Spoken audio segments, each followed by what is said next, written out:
Great story of perseverance here. She's worked for 14 years at Dex Media. She was in sales initially, and then she went to management. Earned her college degree at the age of 50. Published her first book entitled The Hat That Saved My Life, a story about surviving breast cancer. She did all of this while she raised a family of 5 kids, 3 grandchildren. Oh, and she battled breast cancer twice. She's here to tell us all about it. She's been written up in the Oregonian, she's been written up in Women's World magazine, and she has the story of her experiences to share with us. Would you please welcome Becky Olson. Becky, please come on. All right, who's all right? I'm all right. Everybody else all right? Woo! You know, those models, I think that is the story of the day. The mottos at the end of each presentation, I love the one, when you're going through hell, keep on going. That was fabulous. That is a great, great story. Well, when I was invited to come here to speak, I was so excited about this theme, thriving after breast cancer, because a big part of thriving after breast cancer is learning to thrive through it. Anybody here agree with that? Got a few. Okay. Well, you know something, when I was diagnosed 8 years ago, I was given a 60% chance to make it past 5 years. I had stage 3, it was very advanced. I had, the lumpectomy, I had radiation, I had chemotherapy, and I went through all of that. And I found it really difficult to think about thriving ever again until it happened. Something happened one night. I was on my bed, I was reading a magazine, and I ran across this story written by a woman who was undergoing something very similar. And she had decided to come up with a list. And it was a list of things that she wanted to have in her life sometime that she thought was really important. And she thought if something made it to her list, by golly, she could justify the expense of having that thing. And she talked about a silk bathrobe. She said, if I ever find the perfect silk bathrobe, I don't care if it costs $100, I'm buying it because it's on my list after all. And I thought, a woman after my own heart. Any sister listers in this room? Okay, you know what a sister lister is? It's a woman who makes lists. Okay, now how many sister listers in the room? That's better. Okay.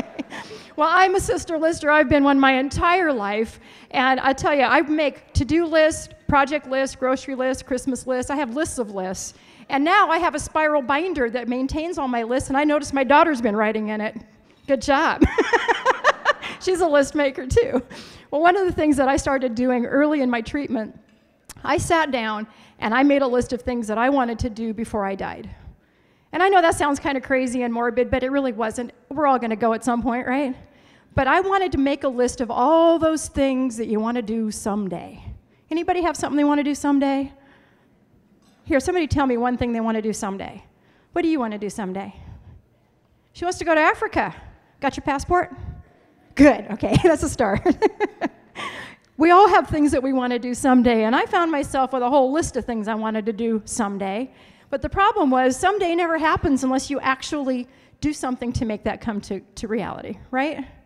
So I sat down and I started writing out my to-do, or my things to do before I die, and then I got stuck. I thought, okay, I got this blank page that says things to do before I die, and I couldn't think of a thing. So then I did what I always do when I'm making lists and I kind of run into trouble. I start with the things I already did and I cross them off.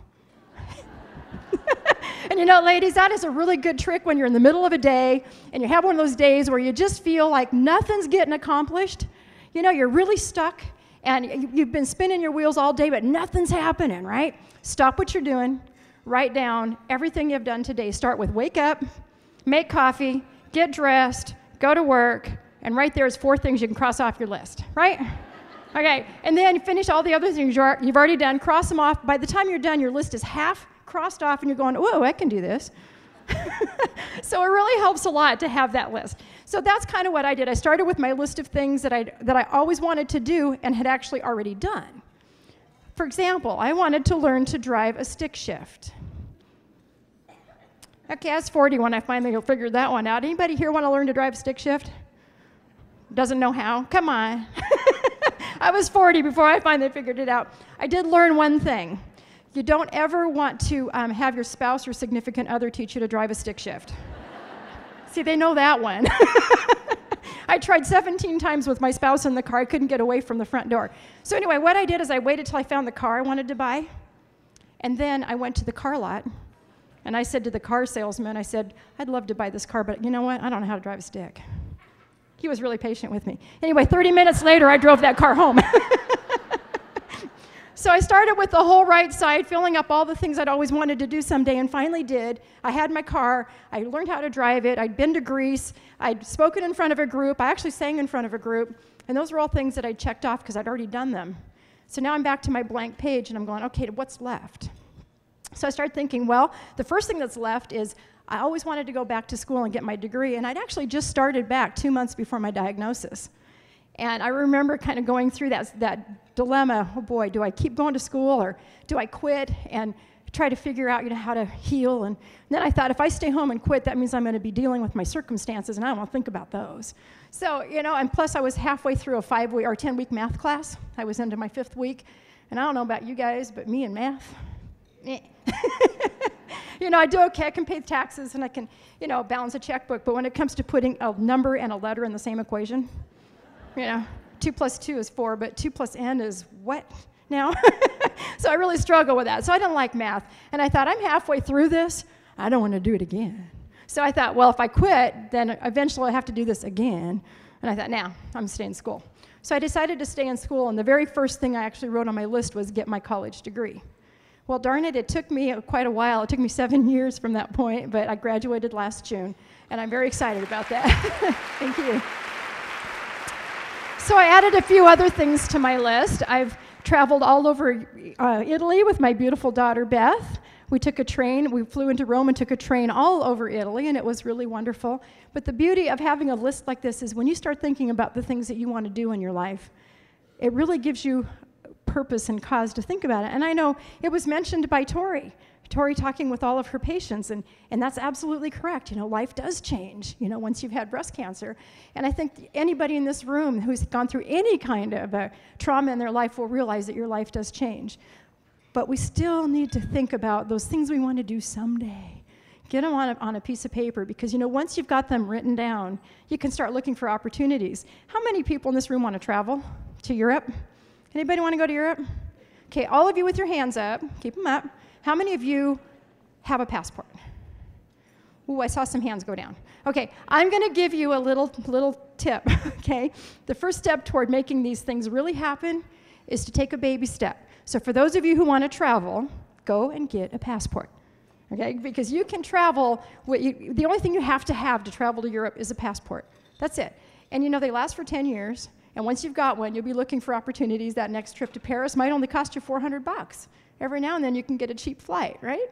So get your passport. That's your baby step. Another thing I always wanted to do was paint something. Doesn't mean I can, but, but I try. So how many of you have ever envisioned painting a sunset? Anybody ever kind of get this idea that you want to paint something? Okay, if you don't have paints, stop on your way home today at Michael's or one of these warehouses and buy yourself a little art kit. So the next time you get that urge to paint something, you've got it. You've got it ready, and you can actually set things up to start that. So that's just been kind of a, just kind of a tip to make those steps become a reality, just little baby steps towards your goals. Well, life isn't always going to be perfect for everybody.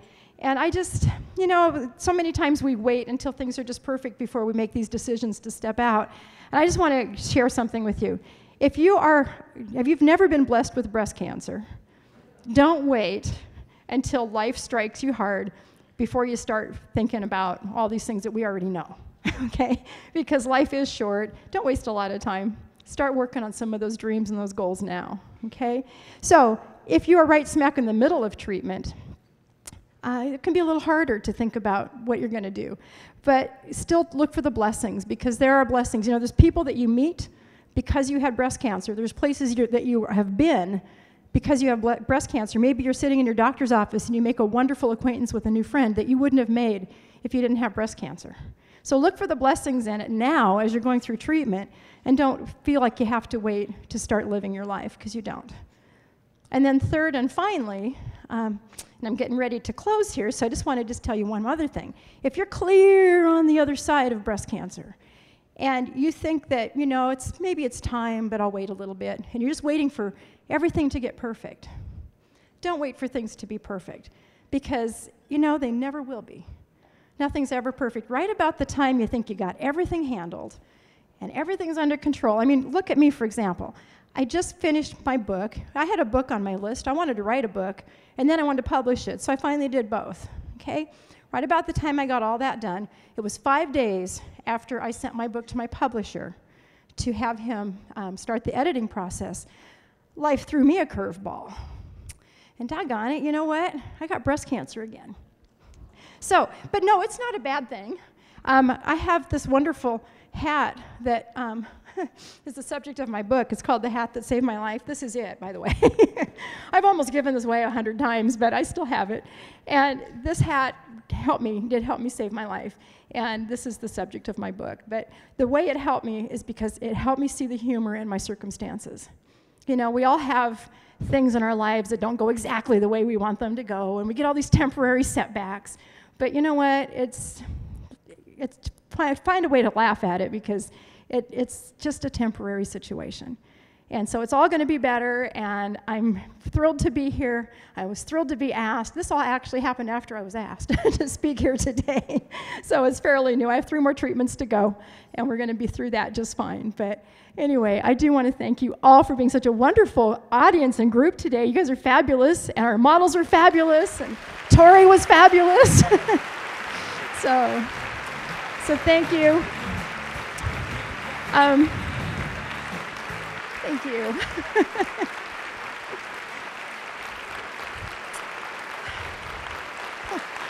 Thanks.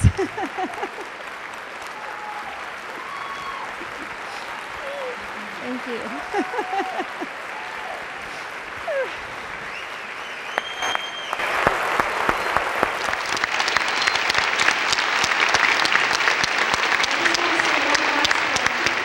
When life throws you lemons, what do? Or stuff them in your bra. Couldn't help, or couldn't hurt, might help. Thank you very much.